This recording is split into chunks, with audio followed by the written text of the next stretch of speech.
At the beginning of the movie, we meet a hacker who receives a call from a man named Frankie. Frankie instructs the hacker to hack bank servers. As he gives the order, the hacker starts working, and within 10 minutes, he hacked all the bank servers. After that, he transferred hundreds of millions of dollars from the bank to Frankie's account. The scene then cuts to a cybersecurity company where employees are frantically trying to stop the cyber attack on the bank that Frankie had orchestrated. Despite their best efforts, all the cybersecurity employees are failing to contain the attack. No one was able to break the hackers' codes this way. Millions of dollars were being drained from the bank's account with each passing minute. Now we see the chief of the cybersecurity company, who is none other than Frankie.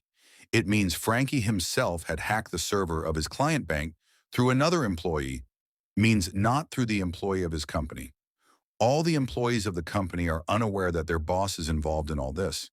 They were working hard to somehow stop this cyber attack, and when they give up, they call Kevin.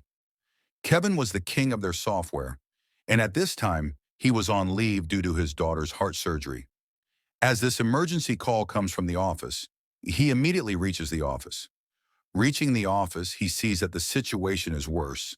Everyone trying to stop this cyber attack, but no one can do anything because the server of the bank was completely under the control of the hacker.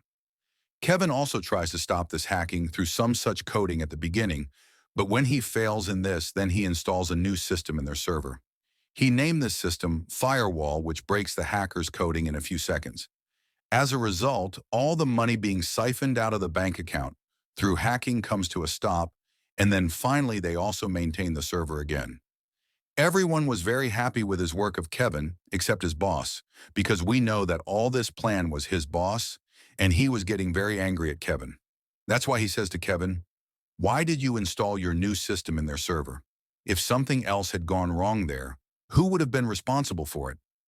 Although Kevin did a good job but was scolded. Anyway, now the scene cuts, and we know that by the time that attack was stopped, the bank had spent hundreds of millions of dollars, and the bank's transaction history was also deleted so that no one knew to whom this money was transferred to. Now we know that Frankie had to withdraw a little less money through this hacking, but he withdrew more, and he is being scolded for this. He is the director of this cybersecurity company. He is the mastermind. He asked Frankie, "I had asked you to withdraw only $500 million. Why did you withdraw more than that?" Frankie replies, "Because I also wanted something." This time, Frankie's boss was very angry at this attitude because there is another twist in the story that someone else got this done from his boss. And this was actually the mafia of money laundering. A huge gangster Pong who has kidnapped Chan at this time. He asks him, "Why did you withdraw more money than the target?" Chan was confused and says, "I didn't do it. Frankie withdrew more money. I didn't even know."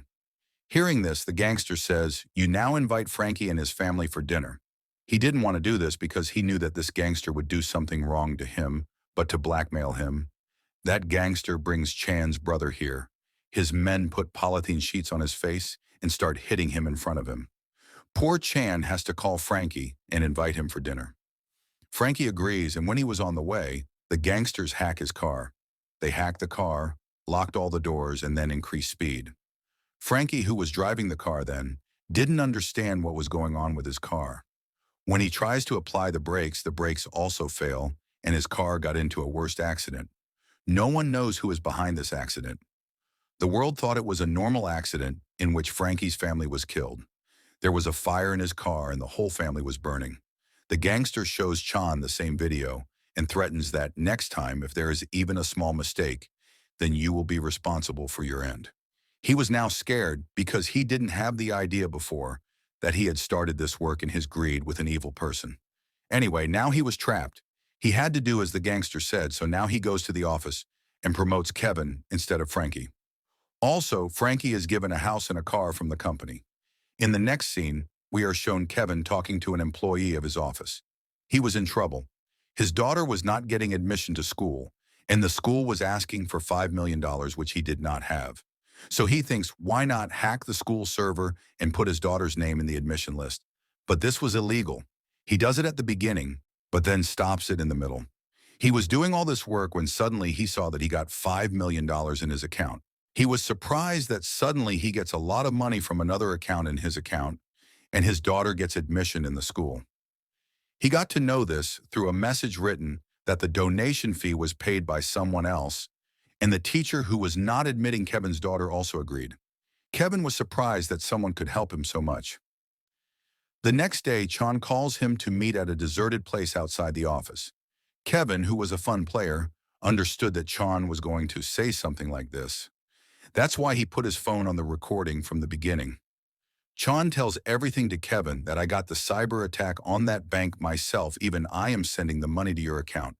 And because of me, your daughter's admission has also been done. If you support us, this time the money that is in your bank account will be doubled. But Kevin was an honest man, so he rejects this offer and also threatens to tell the police everything about Cheang. Now, Cheang was also suspicious that Kevin must have kept a recorder to collect evidence. He immediately throws his mobile out of his pocket. All the evidence against Cheang that he had went into the water. After that, Cheang says to him, "What do you think? We don't know anything about you. We know who you were before. You have even been to jail for a little money." Kevin replies, "Yes, I did all that, but now I am not like that." Saying all this, Kevin leaves from there. He was on the way when the police stopped him. The police takes him to the police station and starts investigating him because the police found out that a lot of transactions had happened in his account the day before. He asked Kevin, "Tell me, who sent so much money to your account? Are you behind that cyber attack yourself?" Here, Kevin does not lie to the police and tells the truth that, yes, money has been transferred to my account, but I am not behind this. I am being trapped. But why should the police believe him? Then Kevin tells him, "I am innocent. At this time, I do not have proof of this. But if you give me some time, I will show you the proof too, and will also help you in resolving this case. And I will find out who was behind this cyber attack." The police agree to his deal. After that, Kevin starts his duty and starts collecting all the information about the last cyber attack from his office. During all this, we see Cheang contact the hacker to whom he gave the task before, because he is planning a new cyber attack in which the hacker has to hack $2 million from a bank. Kevin was also in the office and finds out that Cheang wants to attack another bank. He informs the police about it and starts trying to stop this cyber attack himself. Kevin has also made a new software installing it. He could not only stop the hacking, but also collects the info. It also finds the source of the bank server hack and the account to which the stolen money would be transferred. Kevin got the evidence against Cheang and also the proof of his innocence. He would give it to the police, and his case would be resolved. He was going to the police station with this proof, but the gangsters captured him on the way. They were taking him somewhere in the van, but Kevin was also strong. He hit them and came out of the car. While opening it, he comes to the police station and is about to give all the proofs to the police. Meanwhile, his wife comes. She had bad news that his daughter was kidnapped. His wife received a message stating that if Kevin deletes all the evidence against Cheang, their daughter will be returned safely. Kevin gives all the proofs to Cheang in his office unwillingly.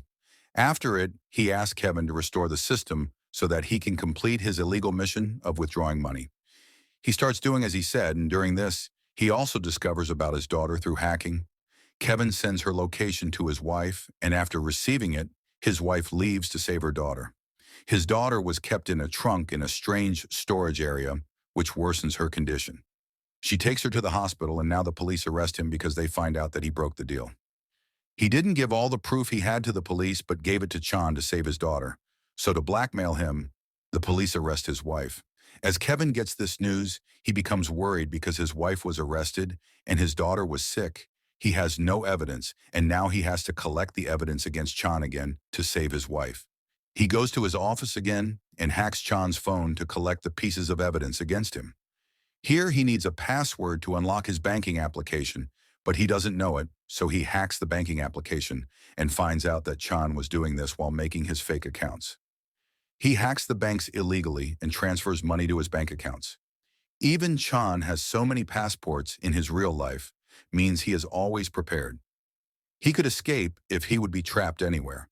He starts taking information of these accounts but finds out that Cheang already deleted the transaction history. He was failing, so now he hacks his personal message information, through which he finds out that he was working for a gangster. Now Kevin starts hacking the gangster's phone to collect the evidence. He also hacks the CCTV of his car. The gangster was in a golf court and Cheang comes to kill him. Kevin was lucky because he was collecting evidence against Cheang, which he didn't have, but Cheang's arrival gives him the evidence. Cheang is also fed up with his blackmailing, so he comes to kill him. He first kills his guards, and the police get the CCTV footage of this because he has done this behind the gangster's car. Kevin has already hacked the gangster's car cameras and showing its footage to the police. Kevin also sent Cheang's location to the police, and the police immediately come to capture him, but Cheang also finds this, so he sits in his car immediately to escape. But the police were chasing him continuously. He understood that someone hacked his phone, that's why they are getting his location, so he dropped his phone out of the car. As he dropped his phone, Kevin was unable to trace his location. Kevin was now badly trapped and did not understand what to do. But then he remembered that he once saw the same medicine in Cheang's cabin, which he ordered for his daughter. He then hacks the servers of the delivery company and finds out about Cheang's house. It was a strange place. It seemed unlikely that anyone would live there. Well, he reached the building, and when he opened a room, there was a sick boy who was none other than Cheang's brother, whom the gangsters captured at the beginning to blackmail. Finally, he captures Cheang, so he immediately sends his location to the police. Cheang is also aware that the police will come to capture him, so he tries to escape. But Kevin stops him. Meanwhile, they get into a fight in which Cheang also tries to shoot Kevin. Unfortunately, the bullet strikes his brother, and just before he can shoot Kevin, the police arrive and arrest Cheang. Cheang was arrested, but Kevin was proven innocent for his cooperation with the police. After that, he was able to live freely, his life was complete, and now he is teaching coding to his daughter. The story concludes with this resolution. Thanks for watching. Please like and subscribe my channel.